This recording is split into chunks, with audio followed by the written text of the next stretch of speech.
Lucas capítulo 16, versos 19 a 31. Ora, havia certo homem rico que se vestia de púrpura e de linho finíssimo, e que todos os dias se regalava esplendidamente. Havia também certo mendigo, chamado Lázaro, coberto de chagas, que jazia à porta daquele, e desejava alimentar-se das migalhas que caíam da mesa do rico. E até os cães vinham lamber-lhe as úlceras. Aconteceu morrer o mendigo e ser levado pelos anjos para o seio de Abraão. Morreu também o rico e foi sepultado. No inferno, estando em tormentos, levantou os olhos e viu ao longe Abraão e Lázaro no seu seio. Então, clamando, disse: Pai Abraão, tem misericórdia de mim. E manda Lázaro que molhe em água a ponta do dedo e me refresque a língua, porque estou atormentado nesta chama. Disse, porém, Abraão: Filho, lembra-te de que recebeste os teus bens em tua vida, e Lázaro igualmente os males. Agora, porém, aqui ele está consolado, tu em tormentos. E além de tudo, está posto um grande abismo entre nós e vós. De sorte que os que querem passar daqui para vós outros não podem, nem os de lá passar para nós. Então replicou: Pai, eu te imploro que o mandes à minha casa paterna, porque tenho 5 irmãos, para que lhes dê testemunho, a fim de não virem também para este lugar de tormento. Respondeu Abraão: Eles têm Moisés e os profetas, ouçam-nos.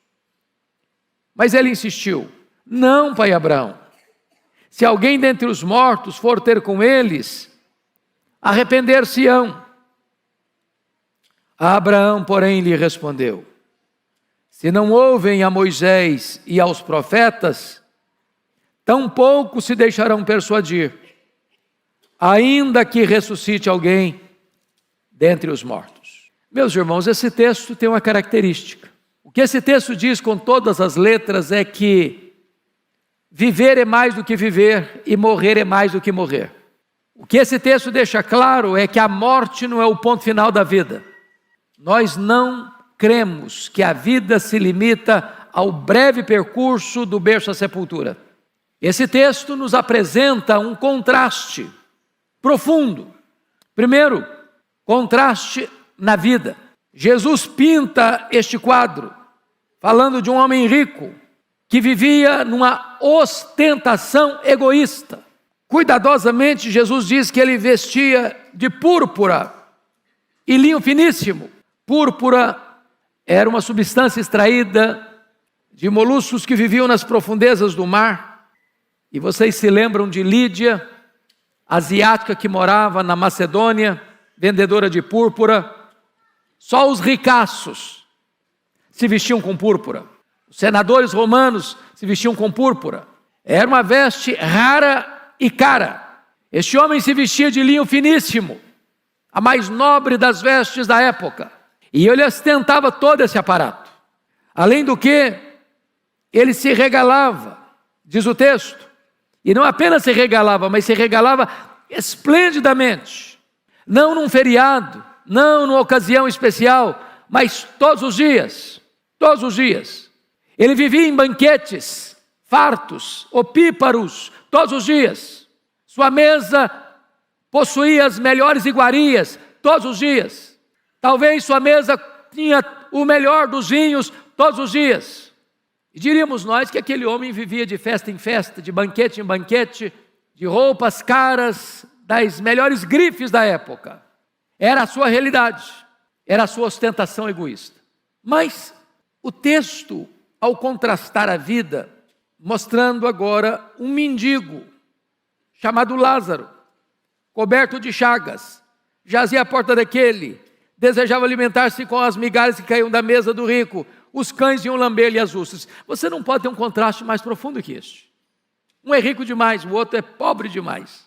Um ostenta púrpura e linho finíssimo, o outro é coberto de andrajo. Um está fartando-se com o melhor da terra, o outro está com fome, querendo comer as migalhas que caíram da mesa. Um está vendendo saúde, o outro está cheio de chagas, de úlceras, de feridas. Um está convivendo com convivas ilustres, o outro só tem os cães leprentos que vinham lamber-lhe as úlceras. Não pode ter um contraste maior na vida. A vida às vezes oferece esses quadros de injustiça tão graves. Uns têm de mais, outros têm de menos. Uns morrem de comer, outros morrem de fome. Uns ostentam luxo, outros nem o básico possuem. Uns convivem com gente ilustre, outros têm que conviver com os cães leprentos. Esse é o contraste da vida. Mas esse contraste vai além. E agora você vai ver o contraste na morte. Porque veja você o retrato que Jesus pinta. Versículo 22.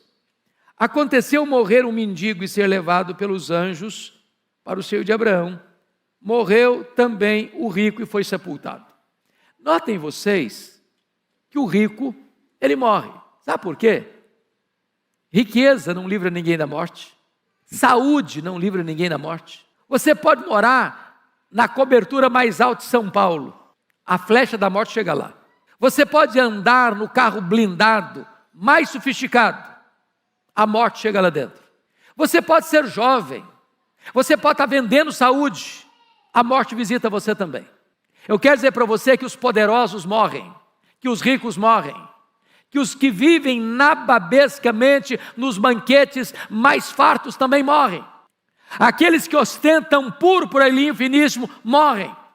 Agora, o texto diz que o rico morreu e foi o quê? Sepultado. E eu fico imaginando a pompa do funeral. Eu fico imaginando o caixão de cedro. Eu fico imaginando os discursos laudatórios, rasgando os mais desabridos elogios a esse rico no seu funeral. O Lázaro morreu e não diz que ele foi sepultado.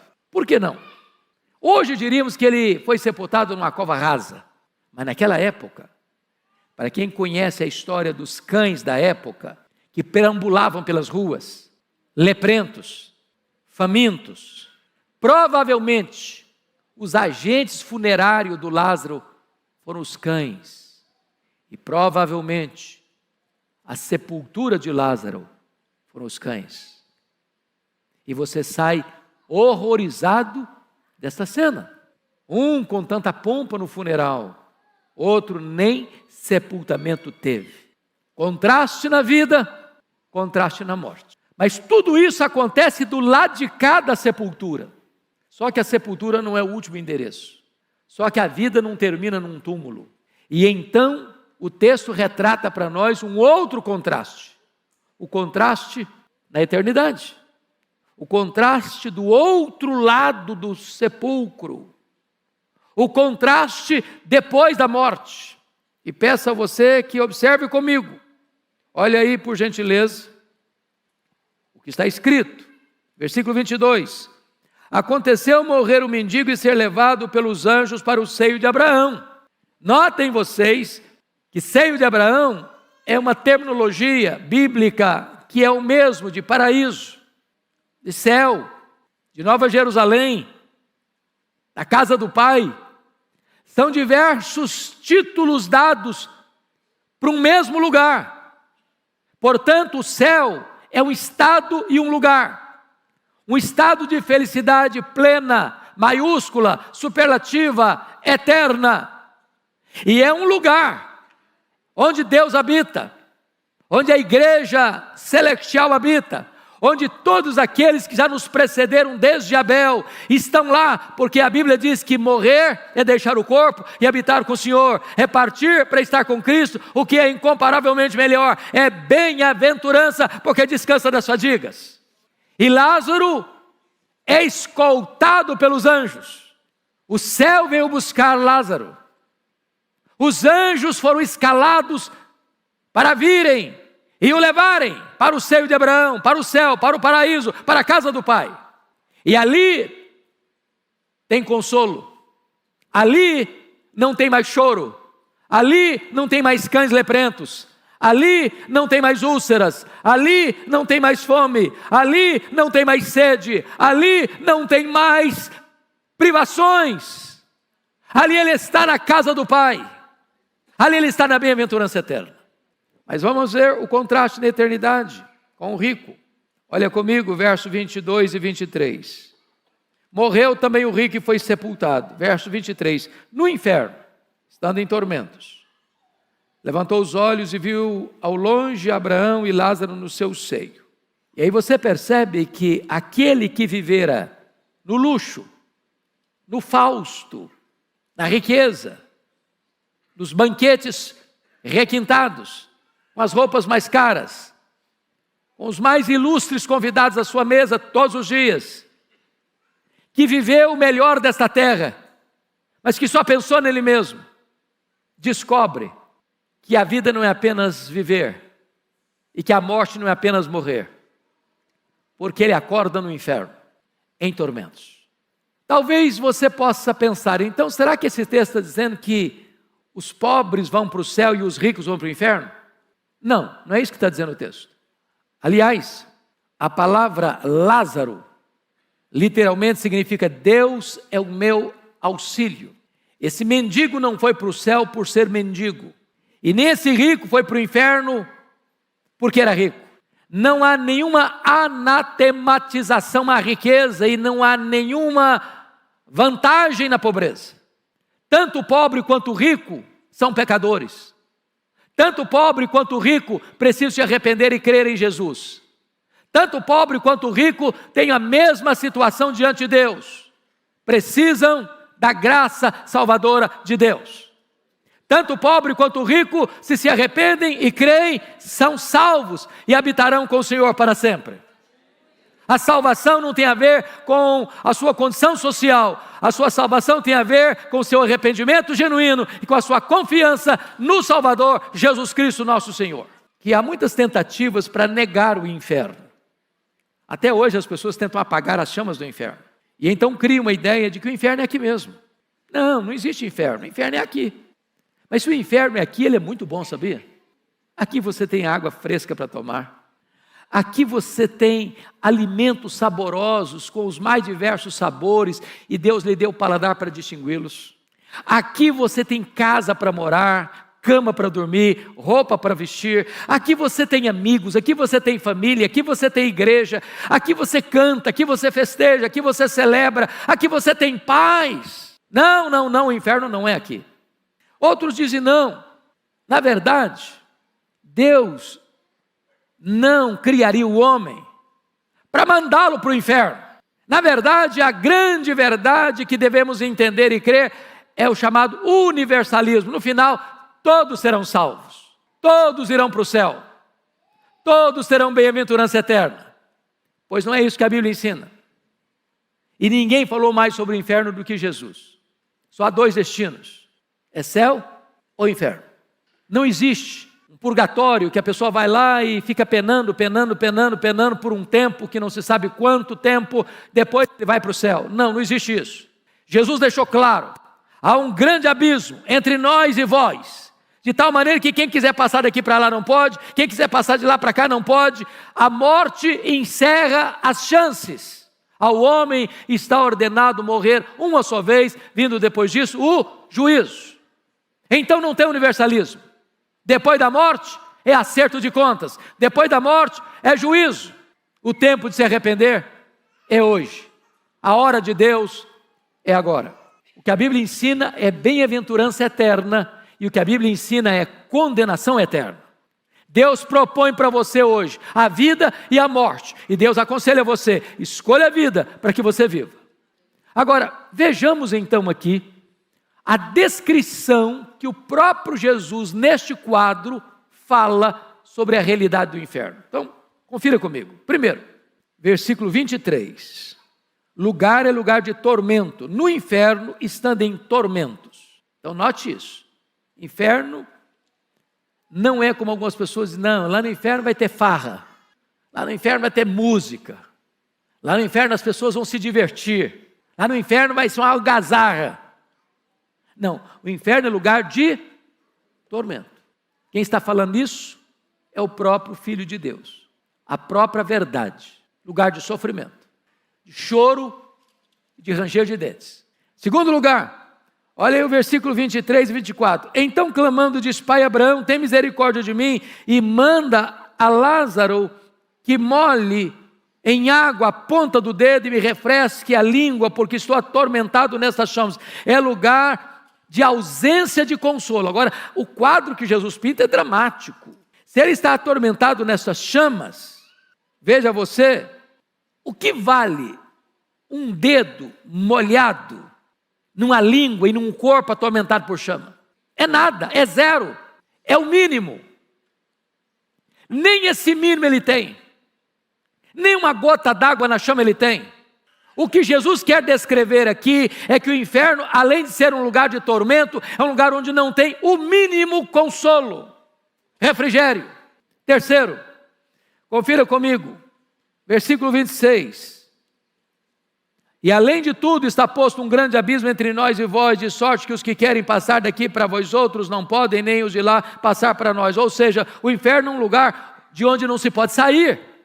É a penitenciária do universo, de prisão perpétua, e não tem qualquer tribunal que possa alterar essa sentença, de mudar esse veredito, é para sempre.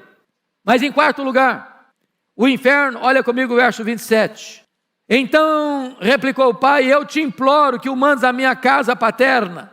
É um lugar onde súplicas e apelos, os mais dramáticos, os mais urgentes, os mais plausíveis, não serão atendidos. Há muitas pessoas que vivem curtindo a vida, e só curtindo a vida, mas não para pensar, não para refletir, que a morte chega, que a eternidade está pela frente, que só tem dois destinos. E agora ele está preocupado com os irmãos, ele tem 5 irmãos. Ele quer que os irmãos sejam avisados, para não irem para esse mesmo lugar de tormento. Só que o pedido dele é indeferido, a oração dele não é ouvida, o clamor dele não é atendido, porque lá no inferno não tem possibilidade de oração ser atendida. E aí você vai perceber comigo no verso 27 e 28, que o inferno é lugar de remorso das oportunidades perdidas. Irmãos, se nós hoje aqui temos uma parcela de remorso, puxa vida, eu podia ter feito isso, não fiz. A vida passou, eu não aproveitei. Eu desobedeci meus pais, eu podia ter obedecido. Eu desonrei meus pais, podia ter honrado. Eu podia ter seguido o caminho certo, segui o caminho errado. Eu podia ter buscado a casa de Deus e fui buscar as tendas da perversidade. Eu podia ter me associado a amigos bons que me colocariam no caminho da verdade e aproveitei a vida para desperdiçá-la e atendi aos maus amigos que me levaram para o caminho errado. Eu podia ter seguido o caminho estreito que conduz ao céu, mas eu me enveredei pelo caminho largo que conduz à perdição. Quantas pessoas que chegam no final da vida cheias de remorsos, cheias de marcas, porque fizeram escolhas erradas, mas ainda aqui, enquanto você está aqui, é possível mudar, é possível mudar, é possível mudar, é possível se arrepender, é possível crer, é possível sair da morte para a vida, da escravidão para a liberdade, da perdição para a salvação, mas depois que morrer, não tem mais jeito, não tem mais jeito. Notem comigo que o inferno é um lugar de duração eterna. Está posto um abismo entre nós e vós. Quem está lá não pode passar para cá, quem está aqui não pode passar para lá. Agora vejam vocês uma coisa muito curiosa. Esse homem, além de ter vivido uma vida egoísta, de ostentação egoísta, além desse homem não ter se preocupado com a sua alma, nem com a sua família, apesar desse homem também não ter socorrido o próximo à sua porta, porque o Lázaro estava lambido pelos cães e faminto à sua porta. Ele não queria sentar à mesa, ele queria pelo menos ter acesso às migalhas que caíam da mesa. Naquela época, dizem os estudiosos, que não tinha os guardanapos que nós temos hoje, de linho ou de papel, e as pessoas limpavam a mão com o pão, comiam usando a mão, e às vezes enxugava a mão engordurada com o pão e jogava embaixo da mesa, primitivamente. E o Lázaro está querendo comer aquele pão, talvez untado de banha, que caía da mesa. Nem isso ele tinha. Mas, além disso, ele tinha uma teologia errada. Veja comigo o que ele está pedindo. Versículo 27 e 28. Pai, eu te imploro que mandes à minha casa paterna, porque tenho 5 irmãos, para que lhes dê testemunho, a fim de não virem também para este lugar de tormento. Respondeu Abraão, eles têm Moisés e os profetas, ouçam-nos. Que ele está pedindo que o Abraão, que é uma representação do próprio Deus, está implorando isso, para que mande Lázaro à casa do pai dele. Ele está achando o seguinte, que existe comunicação entre os mortos e os vivos. E essa é uma doutrina largamente aceita no Brasil e no mundo hoje, de achar que os que morreram voltam, que os que morreram vêm para dar mensagens, para dar alertas, para dizer o que está acontecendo lá no além. E ele está pedindo isso. E qual é a resposta de Abraão? Eles têm Moisés e os profetas, eles têm a Bíblia, ouçam a Bíblia. Deus não fala através dos mortos, não há comunicação entre mortos e vivos. Para você escutar a voz de Deus, você não tem que recorrer ao ocultismo, ao sincretismo religioso. Para você escutar a voz de Deus, você tem que abrir sua Bíblia e ler sua Bíblia. É a palavra de Deus. É a palavra de Deus, é a pregação. A fé vem pelo ouvir e ouvir a palavra de Deus. Mas aí ele replicou, ele não quer mudar a teologia dele não. Olha aí o que está escrito, versículo 30. Mas ele insistiu. Não, pai Abraão. Se alguém dentre os mortos for ter com eles, arrepender-se-ão. Olha a resposta. Abraão, porém, lhe respondeu, se não ouvem a Moisés e aos profetas, tampouco se deixarão persuadir, ainda que ressuscite alguém dentre os mortos. Preste atenção nisso. Primeiro, está escrito que ninguém ou nada pode ter mais persuasão do que a palavra de Deus. Se alguém não escuta a palavra de Deus. Mas o texto não favorece uma vírgula a ideia de que haja comunicação dos mortos com os vivos, porque o texto diz o seguinte, ainda que alguém ressuscite dentre os mortos. Ou seja, para alguém que morreu trazer uma comunicação, primeiro ele tinha que ressuscitar. Sabe por quê? Porque não há a mínima chance de haver comunicação entre os mortos ou os mortos com os vivos. Quem morreu não volta mais para pregar. Quem morreu não comunica mais com os vivos. Para que houvesse essa comunicação, primeiro teria que ressuscitar. Mas o Senhor está dizendo o seguinte, isso não vai adiantar, porque se ele não escuta a palavra de Deus, ainda que um morto ressuscite, não lograria êxito, porque o poder está na palavra do Deus vivo. Meus amados irmãos, ao mesmo tempo que esse texto retrata a realidade do inferno, esse texto mostra também que o céu é um lugar de consolo. Notem comigo, versículo 25. Disse, porém, Abraão, filho, lembra-te que recebeste os teus bens em tua vida e Lázaro igualmente os males. Agora, porém, aqui ele está, o quê? Consolado. Sabe o que significa isso? Por pior que seja o sofrimento que você suportar na terra, o céu indenizará todo esse sofrimento. A nossa leve e momentânea tribulação produz para nós eterno peso de glória acima de toda comparação. Foi só ser levado para o seio de Abraão, não tem lembrança mais de chaga, não tem lembrança mais de trapo, não tem lembrança mais de mendicância, não tem lembrança mais de cães leprentos, não tem mais lembrança de fome. O céu consola. O céu é lugar de vida, de alegria, de paz, de comunhão com Deus. Não tem choro, não tem dor, não tem luto, não tem morte, não tem pecado, não tem separação, não tem doença, não tem defeito físico, não tem cansaço, não tem luto, não tem nada daquilo que marcou a nossa vida de tristeza aqui. O céu é o consolo pleno e absoluto de Deus para todos aqueles que confiam e descansam na graça de Deus. Então hoje você tem duas escolhas, ou o céu ou o inferno. Qual é a sua escolha? Qual é a sua decisão? Eu quero que você nesse momento pense no destino da sua alma. Porque às vezes as lutas da vida, ou as alegrias da vida, podem tirar a nossa capacidade de reflexão. A gente vive hoje, só vive o agora. Não pensa no amanhã. Ah, pastor, mas eu sou jovem. Vá num cemitério. E você vai ver lá sepulturas de jovens, de crianças, de adolescentes. É por isso que a Bíblia diz: se hoje você ouvir a voz de Deus, não endureça o seu coração. Hoje Deus está lhe dando uma chance. Quem sabe a última oportunidade. E Ele está dizendo para você: eu coloco diante de você hoje a vida e a morte. Escolha a vida, para que você viva. Porque se você crer agora, você não entra mais em juízo. Você passou da morte para a vida. Você pode ter a certeza e a garantia da vida eterna. Feche os seus olhos. Coloque a sua vida diante de Deus. Ore ao Senhor. Eu não conheço todos vocês, não sei como vocês entraram aqui, eu não sei como você que está lá na sua casa nos assistindo agora, como é que você está.